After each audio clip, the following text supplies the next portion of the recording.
When the kids have flown the nest, it's common for pre-retirees and retirees to consider downsizing their home into something more manageable. It's also the stage in life where superannuation becomes front of mind, as you can finally unlock the vault and benefit from further tax savings through an account-based pension. These two events can work harmoniously together with the use of the Downsizer contribution. The Downsizer contribution allows you to contribute money from the sale of your principal residence into superannuation. The special part about this contribution is that it's a non-concessional contribution, but it doesn't count towards the contribution cap limit. Also, it's not subject to the maximum age restrictions like a typical non-concessional contribution.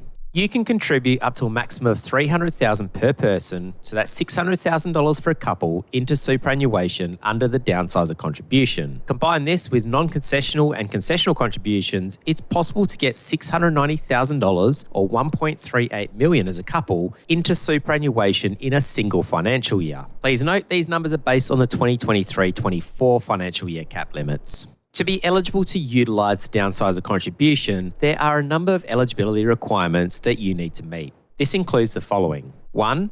Age. You must be aged 55 years or older. 2. Ownership. The home was owned by you or your spouse for 10 years or more before the sale. If the house is only in one person's name, you can still utilise the $300,000 limit each. 3. Capital gains tax exemption. If you have made a capital gain on the property, the proceeds must be exempt or partially exempt from capital gains tax under the main residence exemption. This means the property must have been your main residence for a part of the time it was owned, but not necessarily at the time of sale. 4. Timing. The contribution must be made within 90 days of sale. That is 90 days from the settlement date. If you need longer than this due to factors out of your control, you can apply for extension by lodging an objection form. And 5, one-time opportunity. You cannot have previously made a Downsizer contribution. You only get one opportunity to utilise the Downsizer. Even if you don't utilise the full $300,000 limit, you can't make up for the difference in the future. To make a Downsizer contribution, you need to provide your super fund with a Downsizer contribution into Superform. This can be found on the ATO's website and should be submitted either before or at the time of making the contribution. You deposit the money into your super fund as you would any other voluntary member contribution. This can often be done via electronic funds transfer, BPay or cheque. Before making a Downsizer contribution, you need to consider the following. 1. Preservation. Contributions are preserved in superannuation until you meet a condition of release. The most common condition is reaching preservation age and retiring from the workforce or attaining age 65. You need to familiarise yourself with the conditions of release before making a contribution. 2. Legislative changes. Superannuation is subject to legislative changes. Rules around superannuation may change, which could result in adverse outcomes for you. 3. Investment strategy and fee structure. Before putting any additional money into superannuation, you want to ensure you understand and are comfortable with the investment strategy and the fee structure within your super fund. And 4. Transfer balance cap. The Downsizer contribution counts towards your transfer balance cap. It will also affect your total super balance when it is recalculated at the end of the financial year.